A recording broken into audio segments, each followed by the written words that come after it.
Indeed, the Lord is holy, and the holiness of the Lord shall permeate into the very details of our daily life. Ang buhay na may kabanalan ay hindi lang puro theology. Ito ay napupuno ng kasiyahan, kapayapaan at katahimikan, lalong-lalo na kung magandang ating pakikipagkapwa sa mga tao sa paligid natin. No man is self-sufficient, and one of the highest aims of spirituality is not only to make peace with God, but very importantly, to make peace with people, especially those who are very near and close to us. People make life more beautiful. On the other hand, people around us can also make life terrible. So how we relate with people can make or break us. How we relate with people can determine our quality of life.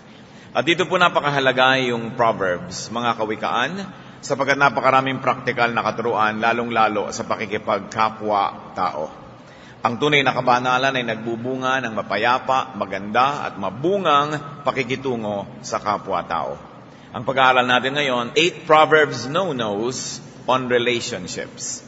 Marami mga ipinagbabawal ang karunungan ng Proverbs tungkol sa pakikipagkapwa, subalit ngayon tayo ay tutunghay sa 8 sa mga sinasabi ng Proverbs na hindi dapat ginagawa kung gusto nating mabuti ang samahan ng mga tao at mabuti ang kanilang pagtitinginan. Aming Diyos, salamat sapagkat kayo Diyos na interesado sa ikabubuti namin, sa pang-araw-araw na katiwasayan na aming buhay. Patawarin niyo po kami, Panginoon, sa aming mga kasalanan. Nawa po hugasan niyo kami, gawing karapat-dapat na tumunghay sa inyong kabanalan at humingi ng pagpapala. Palakasin niyo po kami physically, mentally, spiritually, and even emotionally. Aming binababa, Panginoon, ang aming sarili na isa kayong itaas at kasama ng pagbababang yan ay amin ding isinasayang tabi ang aming mga alalahanin, ang aming mga pinoproblema, ang aming iba't ibang mga attachments. And we ask you, Lord, to take over, rule in our hearts, sit on your throne of power and glory, bless us and glorify yourself. Mangusap po kayong may kapangyarihan at papagliwanagin niyo ang aming isip na maunawa namin ang mensahe niyo para sa bawat isa sa amin ngayon. Father, speak. Your people would like to be blessed. We ask you in the name of Jesus our Lord, your Son. Napakarami pong mga karunungan na ating makukuha sa Proverbs sa pakikipagkapwa-tao. Kaya ang ating ngayong pag-aaralan, 8 Proverbs no-nos on relationships. And one of that, very importantly, especially in formative years, do not kill or destroy your own son by not instilling discipline or goodness. Sabi po sa Proverbs 19:18, discipline your son, for in that there is hope. Do not be a willing party to his death. Pagkabata pa ang mga tao ay hinuhubog pa sila. Kaya lahat ng magagawa natin paghubog, pagdisiplina, pagtuturo ay hindi dapat kaliligtaan. Ang magulang daw ang nakatatanda na hindi nagdidisiplina, nagtuturo, nagsasanay sa mga bata, lalo sa kanilang mga anak, ay nagiging co-maker ng kanilang kapahamakan. Nagiging partners in crime, in the destruction of that person's life, especially later on. Kaya napakahalaga ng mga insights ni Balagtas tungkol sa pagpapalaki. Sabi niya sa Florante at Laura, at ito'y paulit-ulit natin kinuquote, pag-ibig ang ako'y aking nakilala, di dapat palakihin ang bata sa saya. At sa katuwaan kapag namihasa, paglaki walang hihinting ginhawa. Hindi naman ibig sabihin na palakihin ang bata sa lungkot. Pero daw pag sinanay lagi sa saya lang, sa ginhawa lang, ay hindi ito magiging malakas para humarap sa mga tunay na problema ng buhay. Pag daw lumaki sa layaw ang isang bata, pag lumaki sa walang turo, sabi niya, munting kahirapay mamalakhing dala, dibdib palibhasay di gawang magbata. Ay bago sa mundo'y sa isang kisap mata, ang tao'y mayroong sukat ipagdusa. Totoo nga naman, hindi mo inaasahan, bigla-biglang may mamamatay, bigla-biglang may mawawala ng trabaho, malulugi sa negosyo, bigla-biglang mabibigo, magkakasakit. Maraming dapat ipagdusa ang tao na sa isang kisap mata pwedeng mangyari. Kaya ang tao na magsusurvive, ang tao na magtatagal na nakatayo sa kabila ng maraming bagyo sa buhay, yung taong sinanay na humarap sa hirap, sinanay na magkaroon ng disiplina, kontrol sa sarili. At patuloy pa ni Balagtas, ang laki sa layaw, karaniway hubad, sa bait at muni, sa hatol ay salat. Masaklap ang bunga ng maling paglingap, habag ng magulang sa irog na anak. Pag sobra ka maawain, lagi mong pinoprotect, lagi mong inilalayo sa mga problema, lagi mong iniingatan na parang kristal, nagiging marupok ang isang tao. Kaya dapat tinuturuan talaga ng disiplina. Now, to discipline your son, and the word son there can be anyone under your influence. Of course, it can mean daughter. It goes without saying. Anyone who is under your parenting, kung yan naman ay trainee, counselee, protege, dapat talaga tinuturuan ng disiplina. Ngayon, one word of caution tungkol sa disiplina. We should know when, how, and how much to discipline. Para ano po ang disiplina? Para yung kayang ituwid na baluktot ay maituwid. Pero dapat din nating tanggapin na may mga baluktot na ano man ang gawin mo, hindi mo maitutuwid. May mga bagay na nababago at dapat marunong tayo na tumantya, sumukat kung anong pwedeng baguhin. At doon tayo nagbibigay ng disiplina, doon tayo nagbibigay ng palo, pagtutuwid, para yung pwedeng hutukin, mahutok. Pero ang bawat tao may kani-kanyang mga personalidad na pwedeng mahutok, maiba, ma-improve, mapasunod sa standard. At dahil tayo, we are imperfect people and man is in a fallen state, meron talagang mga likas. Merong nandun sa pagkatao na ano man ang gawin mo, dapat mo nalang tanggapin. So how are we going to temper and how are we going to balance our attempts at discipline? Change what is apparently and clearly changeable. May mga pwedeng baguhin, but accept the unchangeable. Merong pagdidisiplina na nakikita mo na maganda ang bunga, nagkakaroon talaga ng resulta, at meron namang sobrang pagdidisiplina na parang hindi mo na tinatanggap yung tunay na kalikasan ng tao, kaya tuloy ang nangyayari, nagkakapilitan, nagkakadisiplinahan habang panahon, at ang nangingibabaw na tuloy, animosity, hindi na pag-iibigan, pagkakagalit, nasisira ang pagkamagulang at pagkaanak ng dalawang tao, nasisira ang pagkamakapatid, nasisira ang maraming hindi dapat masira. We must never punish and mistake punishment for discipline or discipline for punishment. Ang pagdisiplina ay para baguhin ang pwede pang baguhin. Pero kung talagang hindi mabago, hindi dapat parusahan buong buhay ang isang tao dahil sa isang bahagi ng kanyang pagkatao na hindi mabago-bago.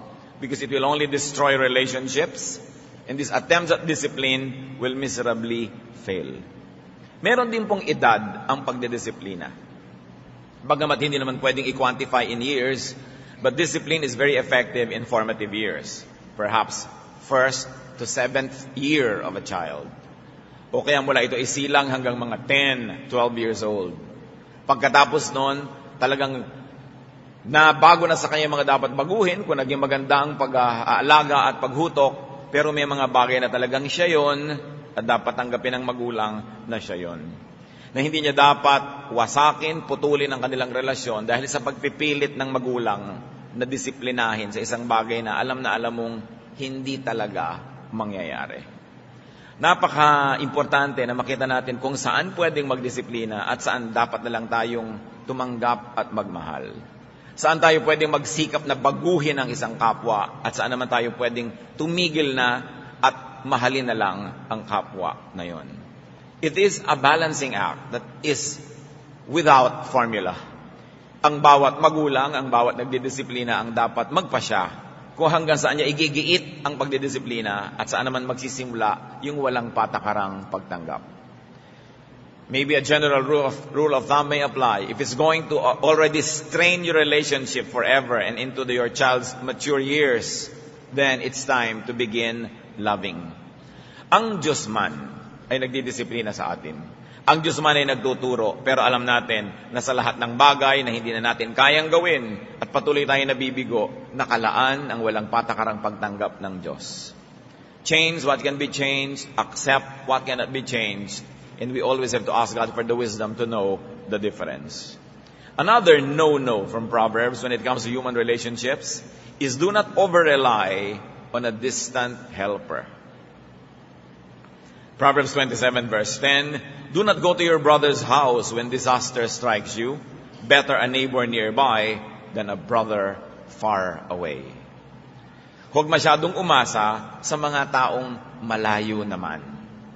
At tulad ng sinabi nitong kawikaan, huwag daw kailangang tumakbo ka pa sa bahay ng kapatid mo kung nangangailangan ka. Mas mainam na pumunta ka sa isang kapitbahay na malapit kaysa isang kapatid nga na malayo naman. Hindi sinasabing huwag pumunta sa kapatid. Ang sinasabi ko, ang layo-layo ng kapatid mo, dapat gawin mo yung mga kapitbahay na malapit sa iyo na kapatid mo rin. At nang sa ganon, kung may pangangailangan ka, hindi mo kailangang lumayo para ikay matulungan sapagkat maganda naman ang relasyon mo sa mga malapit sa iyo. This is another way of saying that we should cultivate good relations with people who are near. Appreciate those who are available.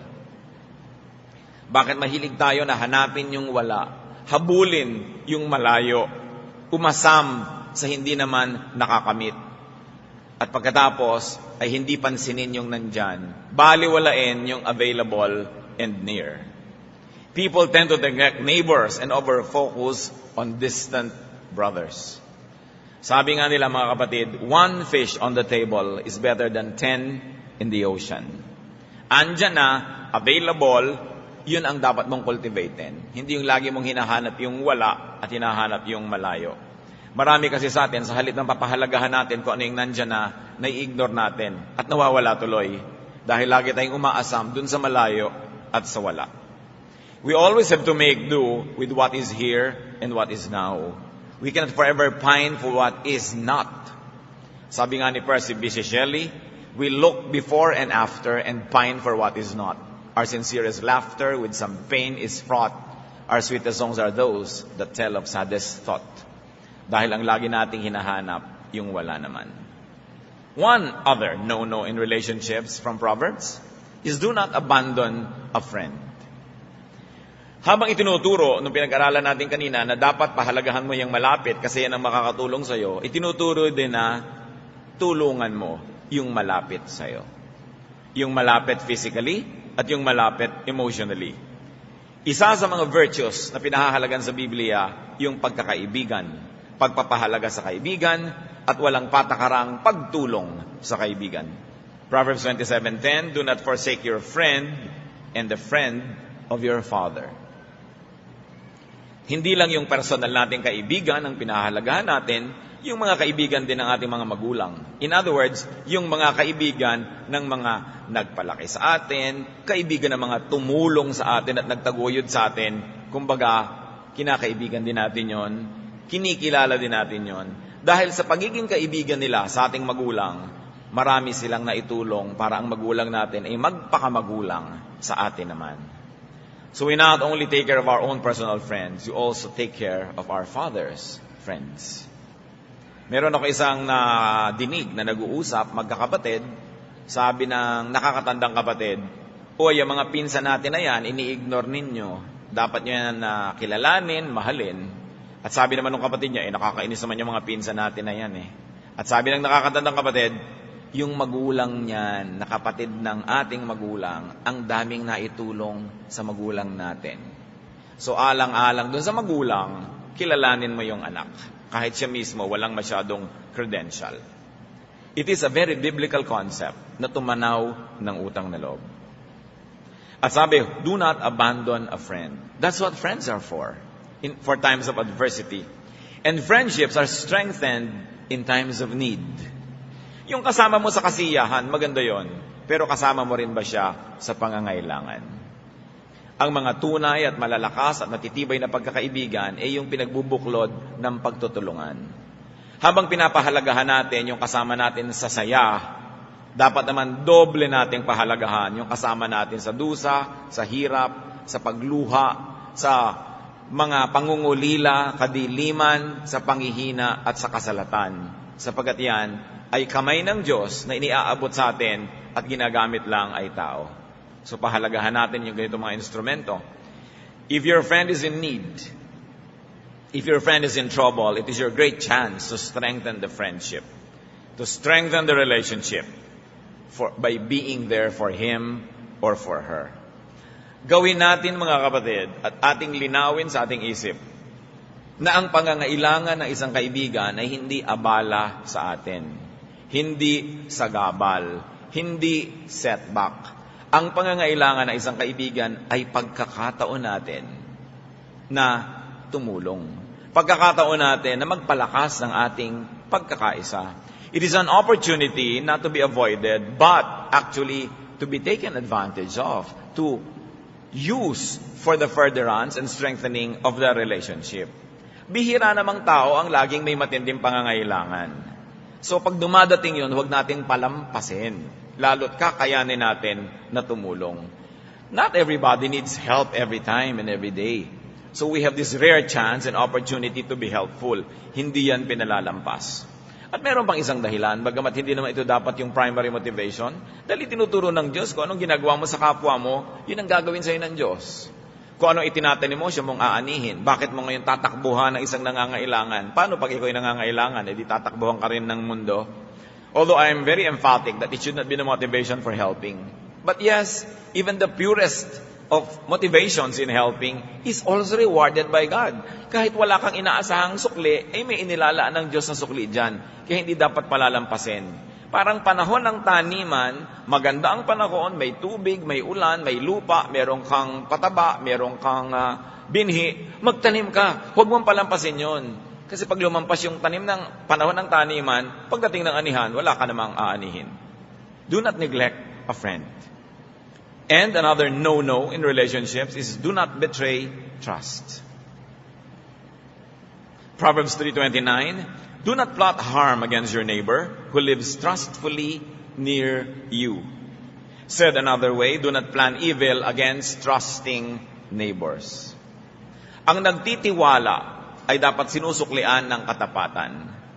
Ang pagtatiwala sa iyo ng iyong kapwa ay dapat mong gantimpalaan at hindi mo siya dapat pagsamantalahan at suklian ng masama.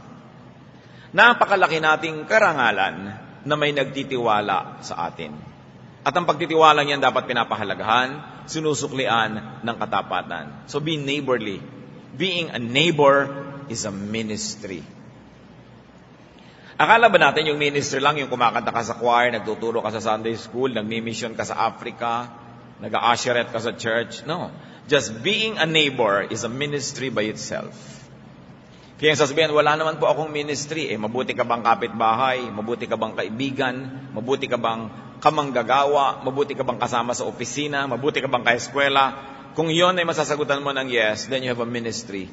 Because Jesus said, whatever you do to the least of this, you do to me. At sinasabi din sa Biblia, paano natin mamahalin ang Diyos na di natin nakikita, kung di muna natin mamahalin ang kapwa-tao na ating nakikita. So kung paano tayo nakikitungo sa ating kapwa, ay ang totoo lang, yun ang pakitungo natin sa Diyos. Kahit ang polite mo pag nagdarasal ka, ang ganda-ganda ng bihis mo and very proper ang iyong behavior when worshiping, pero kung magaspang ang pakitungo natin sa ating kapwa, ganun actually ang pakitungo natin sa Diyos. Sapagkat ang bawat tao, reflection ng Diyos. Ang bawat tao, tinatahanan ng Espiritu ng Diyos o nilikha ng Diyos sa kanyang wangis. Kaya ang paggalang natin sa Diyos ay dapat lang makaabot sa paggalang sa kapwa. We do not betray confidence. Ang pagtitiwala ay hindi sinisira. Nagtitiwala sa iyo, pagtapatan. Naniniwala sa salita mo, huwag mong pagsinungalingan. Naniniwala sa transaction ninyo, gawin mong matapat ang inyong pakikipagnegosyo, kung negosyo yan. Bumibili sa iyo, ang ibigay mo, yung tama na nababayaran ng kanyang ibinibili. Hindi kulang sa timbang, hindi pangit ang quality. Dahil pagtitiwala. Buying is a transaction of trust. Pagka halimbawa, bumukuha kayo sa grocery o sa supermarket ng delata, nakalagay doon, corned beef. Bubuksan nyo ba yun para malaman yung corned beef nga ang laman? Hindi. Pag nakalagay doon na condensed milk, hindi nyo naman bubuksan para mapatunayan nyo na hindi evap at condensed nga. Kasi nagtitiwala ka. Transaction yan eh. Kaya kung kayo, negosyante, may bumibili sa inyo, hindi dapat dinadaya ang timbang. Kasi bumibili siya na 1 kilo, nagbabayad siya ng para sa 1 kilo, kung kulang ng 10 grams yung binili niya, we betrayed confidence. Confidence yan. Pag binigyan kayo ng assignment, dapat yung isubmit on time dahil may confidence na dadali nyo on time. Trabaho, kailangan mo matapos ang isang trabaho dahil pag hindi mo natapos yun, may mapapahamak ang mga manggagawa, may mapapahamak ang proyekto, mapapahamak yung ministry, dapat mo yung gawin. Because just giving you this work to do is already an act of believing in you. Confidence yun. Confidence is earned. And confidence is maintained by good behavior. At isa pa, pag may nagtiwala sa atin ng sikreto, hindi natin ipinamamalita. Kasi hindi naman yan ibibigay sa atin kung inisip na ipamamalita natin. Lalo't sinabi mo, oo, sige, akin lang, hindi makakarating kahit kanino. Dapat magkamatayan na, hindi mo talaga sasabihin. Pag nakakatanggap ka ng mga text messages na maselan ang mensahe, galing sa isang tao, hindi mo dapat i-forward kung kani-kanino yan. Dahil lalo't wala siyang permiso, lalo't natataya ang kanyang dangal, nalalaman ang kanyang mga lihim, hindi dapat pino-forward yan sa email or anything. Kasi confidence. Proverbs 25:9-10. If you argue your case with a neighbor, do not betray another man's confidence. Or he who hears it may shame you, and you will never lose your bad reputation. Pag daw tayo nakikipagtalo, ay huwag nating sirain ang tiwala ng iba. At maraming paraan yan. Pag nakikipagtalo tayo kuminsan, makalusot lang tayo, may ipapahamak tayong iba. Halimbawa, pinagpipilitan sa'yo na, siguro ginawa mo to, hindi ka pa sapat magsabi, hindi akong gumawa niyan. Sasabihin pa, ang gumawa niyan ay si. No? Kahit na hindi ka dapat na nagbunyag nun, ibubunyag mo, lumuwag lang yung lagay mo kahit may ibang malagay sa gipit. Sabi, you do not betray people's confidence just to get out of a tight place. Speak for yourself, but do not speak for others. Kahit pa nga kuminsan confidence in crime, dapat may etiquette ka pa rin. Meron dyan mga Kristiyano, pag naging Kristiyano, magpapatotoo, alam niyo po, ako isang taong makasalanan, ako'y nangangalon niya. In fact, ang kasama ko po sa pagkakasala ay narito ngayon, nasan ba siya? Ibibisto mo na ngayon dahil gusto mong ibisto yung sarili mo. Kung gusto mong ibisto ang sarili mo, ikaw na lang, speak for yourself, but don't speak for others because it is their life at stake. Kung gusto mong bulat-latin ang buhay mo sa harap ng iba, gawin mo, pero wala kang karapatan na kalad ka rin yung iba na hindi nagbibigay ng permiso. At lagi nating sinasabi, kung sa inyong pakikipagkaibigan, sa inyong magandang panahon ng pagsasamahan, may na-share sa iyo ng mga sikreto, kung sakaling magkasamaan kayo ng loob, magkalayo ng loob, magkagalit, wala ka pa rin kaparapatan na ibunyag yung mga bagay na nung malaman mo, ipinaalam sa iyo dahil kayo'y magkaibigan. Friendship and trust are both sacred. Whatever is shared in trust must remain sacred, though your relationship may change for the worse. Ngayon, kung nung magkagalit na kayo, tsaka pa sinabi sa'yo, tsaka mo nalaman, baka pwede mong ibunyag yon dahil hindi na yon in trust. Alam na niya na may posibilidad na pwede mong ipagsabi. Pero yung ipinagkatiwala sa'yo, pag idinaldal mo yon, kapatid, una, sinisira mo yung tao. Pangalawa, ang hindi mo nalalaman, sinisira mo rin na yung sarili. Dahil ina-advertise mo to one and all that you can never be trusted. That what you accepted in confidence, in good times, you will divulge in bad times.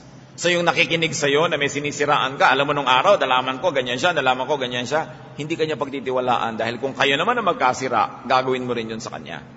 So yung madaldal na tao, yung nagbubunyag ng mga lihim ng iba, sinisira niya unang-una ang kanilang sarili. Kaya do not betray another man's confidence for your convenience, or do not destroy any person's confidence by needlessly exposing your troubles to others.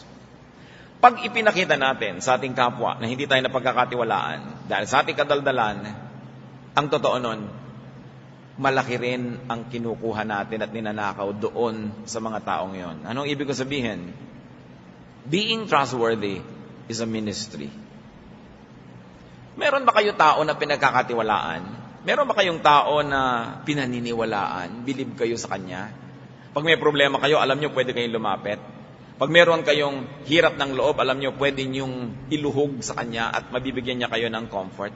Naniniwala kayo sa kanyang integrity, naniniwala kayo sa ganda ng kanyang pagkatao. Tapos biglang gumuho sa harapan nyo, hindi pala totoo. Di ba ang laki nang nawala sa inyo? Nawalan kayo ng pinaniniwalaan. Kaya yung ikay pinaniniwalaan na hindi naman Superman, dahil walang Superman, pero pinaniniwalaan ka malang na ikay tao, taong kagalang-galang, may paggalang sa sarili at may paggalang sa iba. Ministry natin yan na pangatawanan, sapagkat yung mga taong naniniwala sa atin, biglang mauulila pagka inabando natin sila. When we suddenly deconstruct and destroy ourselves before the people who believe in us, we actually make them orphans because now they have no one to believe in. Kaya ministry, yung ikaw ay credible. Hindi para sa sarili mo, kasi nagbibigay ka ng maraming ginhawa sa tao na naniniwala sa'yo. Bagamat gusto kong bigyan ng diin, walang Superman. So hindi ka dapat maniwala, ay si person ay Superman, naniniwala ako sa kanya. Dapat naniniwala ka lang halimbawa sa talino niya. Naniniwala ka lang halimbawa sa paninindigan. Naniniwala ka halimbawa sa kanyang honesty. Naniniwala ka sa kanyang sipag. Pero huwag mong totally paniwalaan na siya ay Superman or superhero or holy or a man or a woman of God. Dahil pahihirapan mo rin siya na panindigan ng monumentong ginagawa mo. Lahat ng tao may strengths. At yun ang hangaan natin. Lahat ng tao may weakness. Tanggapin din natin na bahagi yun ng kanyang pagkatao. At hindi kailangang bawiin ang ating paghanga sa isang aspeto ng kanyang pagkatao dahil nakakita tayo ng isang aspeto na hindi kahanga-hanga. Kasi walang taong perfect. Sapat na may konti kang hinahangaan. So yung ikay nahahangaan, pinaniniwalaan, ang dami mong natutulungan nun kasi na-inspire sila. You don't have to live a life of lies. You don't have to be taller than what you really are. But if you're good at something, and people know that, and especially if you're trustworthy, you're actually ministering. Kaya bago tayo gumiba sa mga sarili natin, isipin din natin na maraming tao na nakasandal, nanalig, nagtitiwala, ministry din natin sila. Bagamat hindi mo kailangan pahirapan na yung sarili to live in a lie dahil ang pinaniniwalaan ng tao sa iyo is a lie, a fantastic lie about your fantastic, untrue heroism. Parusa din naman sa sarili mo na pangatawanan yon. I think yung maging totoo ka lang sa sarili mo, maging mahusay ka sa ilang bahagi ng iyong buhay, at naaasasandalan ka doon, naaasahan ka, sapat na kontribusyon mo yon sa humanity. No one is a super person. Kaya tayo din, huwag nating pahirapan yung mga hinahangaan natin na hinahanapan natin sila ng perfection. Sila man masasakal, malulunod ng ganyang mga expectations. But do not betray confidence. Another proverb, no. Do not destroy people with your words. Related sa mga una na natin pinag-aralan. Proverbs 24:28, do not testify against your neighbor without cause or use your lips to deceive. Maraming ganyan. Mga dating magkasintahan, pag nagkasira, naggigibaan ng personalidad, ng image. Dating nagmamahalan, ngayon, nagkakagatan. Kasi there is a very thin line between love and hatred that many people find it hard to delineate between love and hatred. Pero dapat yung ding somebody na minahal mo dati, kahit hindi na kayo nagmamahalan, yung dating katransak mo sa business, kahit hindi na kayo, dapat may nananatili kang respeto doon. Kasi kung sobra mo siyang ibababa at sisirain mo yung kanyang buong pagkatao, kasama ka rin doon dahil nagmahal ka rin doon eh. In other words, ikaw din. Kasama doon sa buong kagagawan niya at pagkatao niya. So hindi ka pwedeng bumato sa langit na hindi sa'yo din babagsak yung bato. Hindi ka pwedeng dumura sa langit na hindi sa mukha mo tatama ang dura mo. Hindi mo pwedeng siraan ang iyong sariling pamilya na hindi ka rin masisira. Hindi mo pwedeng siraan ang dati mong kaibigan, dati mong kaibigan na hindi ka rin masisira. Kailangan na pag-iisip ng tao ang kanyang mga bagay. Tumingin lang tayo sa kasaysayan, sa mga experiences na maraming tao sa paligid, marami na tayong matututunan eh. Wala naman talagang nangyayaring asenso sa mga taong naninira sa kanilang mga kalaban na dati nilang kasama. Ina-advertise lang nila sa lahat ng kaibigan din nila ngayon, pag tayo nagkasira, sisiraan din kita.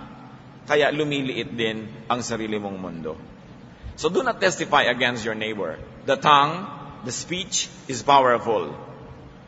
And like everything that is powerful, the tongue must be checked and used correctly and sparingly. The power of speech must be used to nourish, not to destroy. Most of the time it was used to praise, not to criticize negatively. And you could be the victim, in fact the first victim of your own words, though they may be about and directed at others.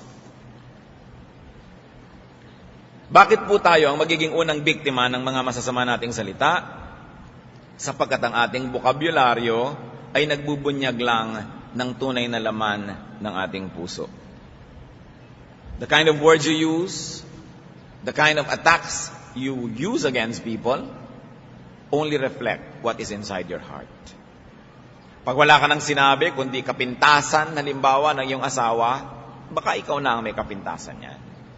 Pag wala ka nang sinabi, kundi kapintasan ng iyong kapwa, baka yung puso mo na ang liku-liko at mali-mali niyan. Ngayon, kung minapapansin kang 1, 2, 3 kapintasan, minapapansin kang 4, 5, 6, 7, 8 na mga katangian, mas credible yun. Pero kung puro sasabihin mo na lang mga masasama, ibig sabihin pinipili mo lang at nagmamanipulate ka lang ng tagapakinig para maging kakampi mo. The quickest way to give away who you really are is by opening your mouth. Kaya napakahalaga na ito'y kinokontrol natin, mga kapatid. Bakit pinag-aaralan ng lahat ng ito? Sariwain natin. Sapagkat ang pakikitungo natin sa kapwa ay pakikitungo natin sa Diyos. Hindi maaari na sirain mo ang iyong kapwa na hindi mo sinasaktan ang puso at damdamin ng Diyos na nagmamahal din sa taong yon. Napakahalaga na makita natin ang pakikitungo ay isang napakataas na uri ng relihiyon. Ang pakikipagmabutihan at pakikipagkapwa-tao ay mataas na uri ng espiritualidad. Another proverb no, do not associate with troublesome people. Huwag lagi nang makisama sa mga magugulong tao, sa mga palababag at palaaway, sa mga maiinitin ng ulo, sa laging nasa sangkot, sa mga chismis, mga intriga at mga gulo. Proverbs 22:24, do not make friends with a hot-tempered man. Do not associate with one easily angered. Pag maiinitin ng ulo, violente, hindi tayo dapat laging kasama at kadikit. Dahil madadamay ka. Mahahawa ka, madadamage ka. Do not associate with people who bring you down. Do not associate with people who will pull you down and who always make you feel small.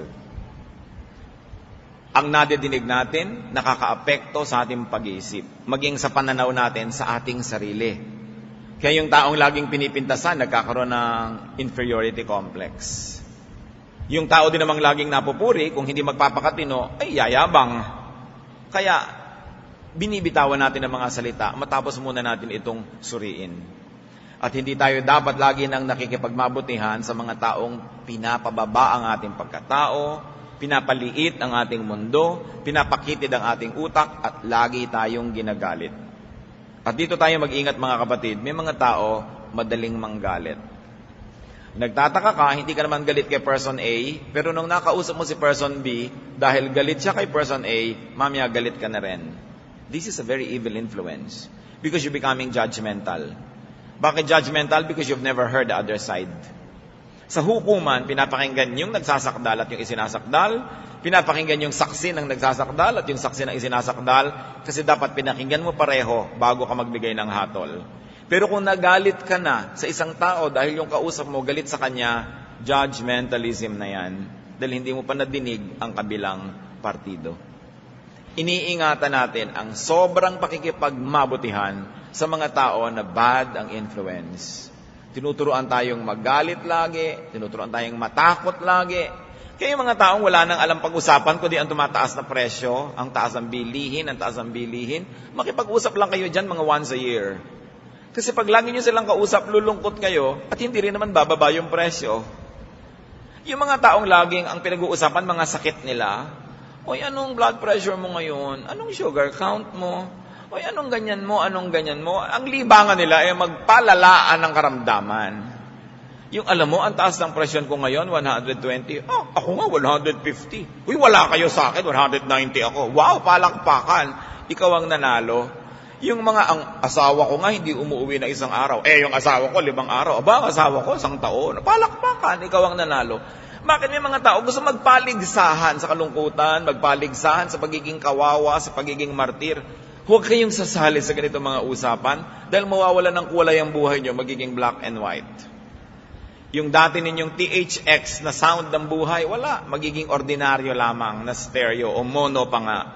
Kasi ang lagi nyong pinagbababaran, mga negative people, negative thoughts. Magandang pag-usapan ng ekonomiya kung meron kang ipapanukala na solusyon.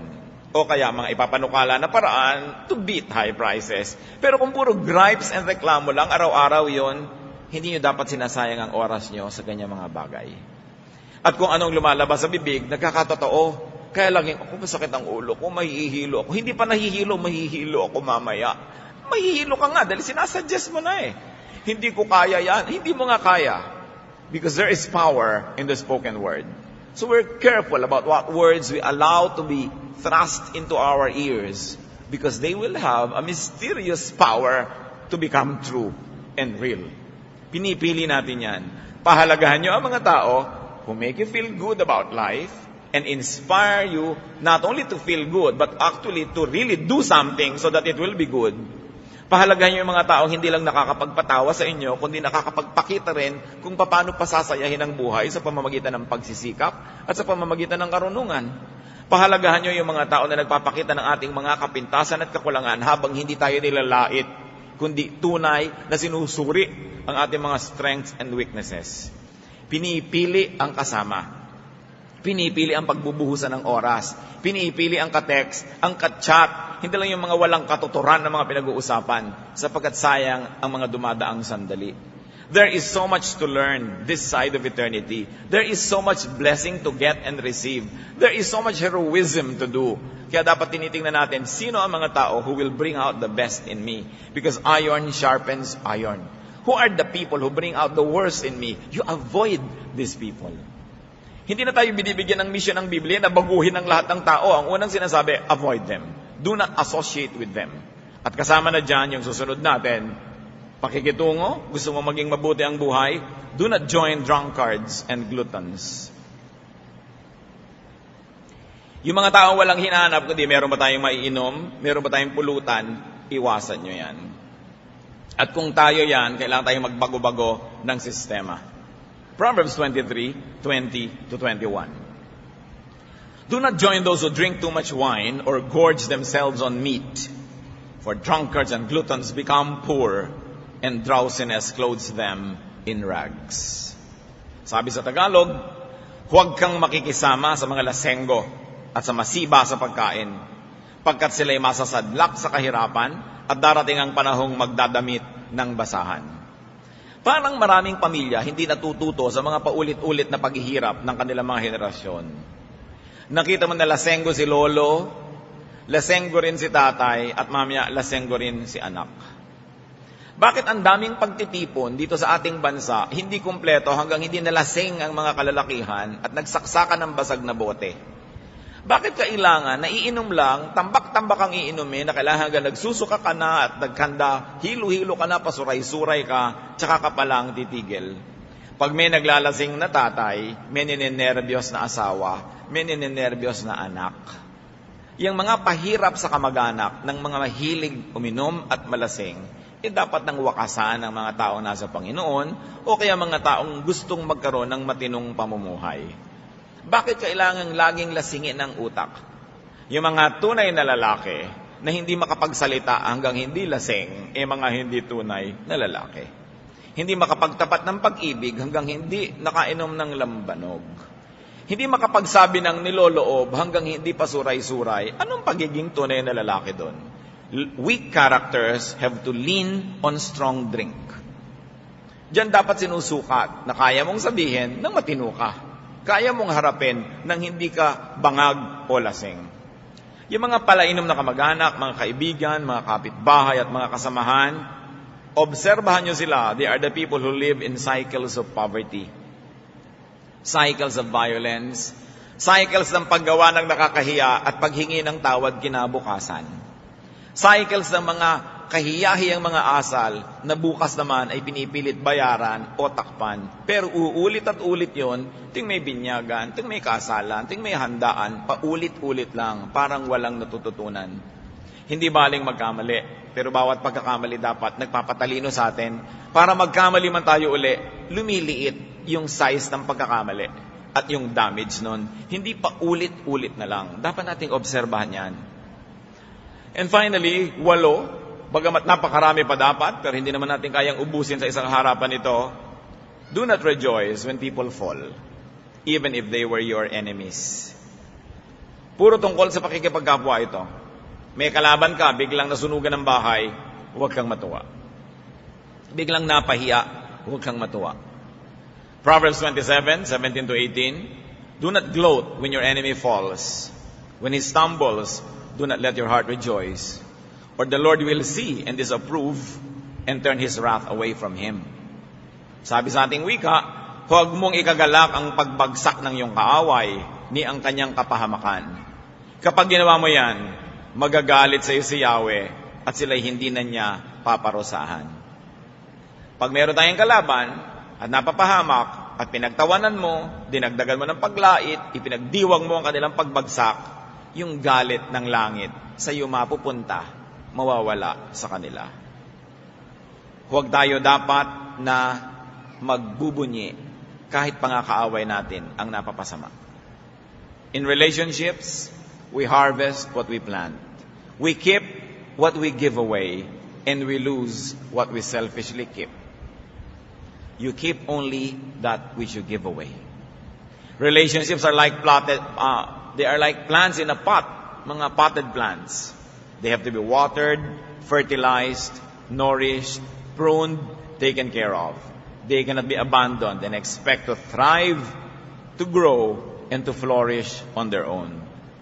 Ang mga relasyon natin parang nakapaso na mga halaman, dapat alagaan. Hindi niya kayang alagaan ang sarili niya mag-isa. Dinidilig, pinapatabaan, pinuputulan ng mga tinik-tinik at mga luma-lumang dahon, minamahal, kinakalinga, para lumago at magbunga. Ang mag-asawang hindi nagmamahalan soon fall out of love.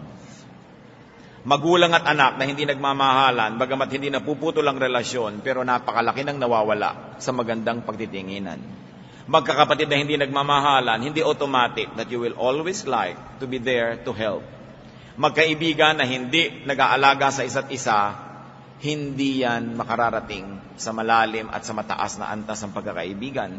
Hindi pwedeng one way ang pakikipagtunguhan. Ang pag-ibig ay sinusuklian ng pag-ibig, ang pagpansin ay pinapansin, ang pagmamahal ay binabalikan ng pagmamahal din kung gusto mo na maging maganda ang iyong buhay. Who could you be neglecting? Magandang pag-aralan ng mga bagay na ito. Sa palagay ko naman, hindi bago sa ating pandinig. Luma na naman lahat. Pero ganun nga ang problema sa mga luma at ordinaryo, yun ang napapabayaan. Meron kaya tayong napapabayaan na dapat inaalagaan natin? Sino? Mga magulang, meron ba kayo napapabayaang anak? Sumobra ang pagdisiplina ninyo. Ang tingin na lang sa inyo, Hitler. Ang tingin na lang sa inyo, Nero. Hindi na magulang. O ang tingin sa inyo, psychiatrist o police o tormentor. Kuminsan kasi yung disiplina, hindi natin nilalagyan na hangganan. Yung pala, tormentor na tayo. Yung bahay pala natin, kulungan na. At yung presence natin, oppressive na to our loved ones. Meron ba tayong nakakalimutang pagmamahal sa ating mga anak? Ganon din ang mga anak sa kanilang mga magulang. Siyempre, itinuro ng Biblia na disiplinahin ng magulang ang anak. It goes without saying na ang anak dapat willing pa-discipline.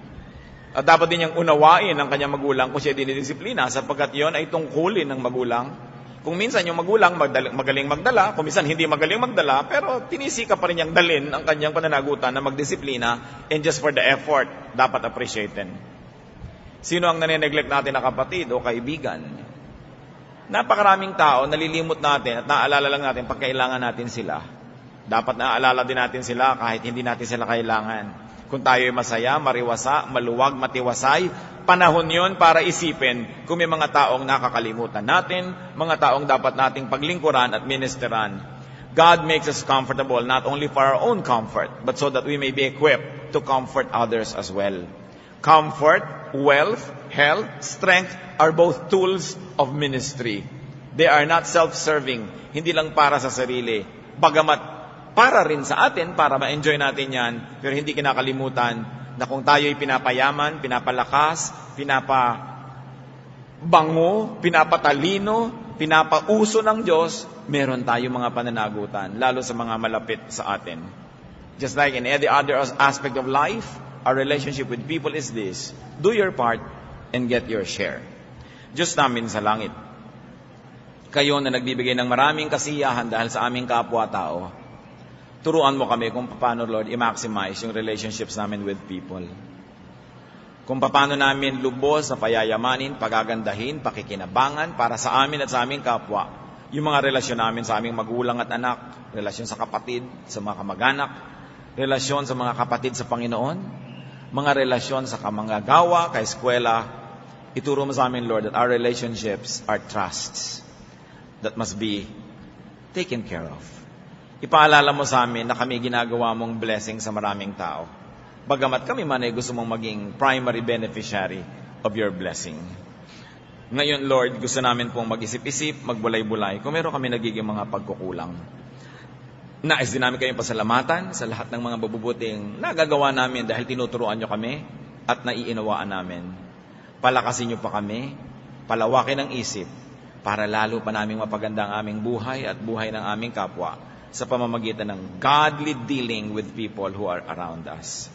Magbulay-bulay tayo mga kapatid, saan man tayo dalhin ang challenge na yan, ang ending lang dapat, mas gumanda ang buhay dahil mas natuto tayong makipagkapwa doon sa mga malapit sa atin.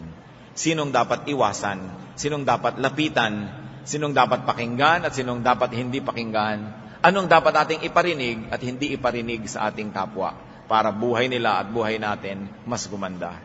Ang gumagandang buhay, tumatahimik, tumitiwasay, umuunlad, ay isang buhay na espiritual.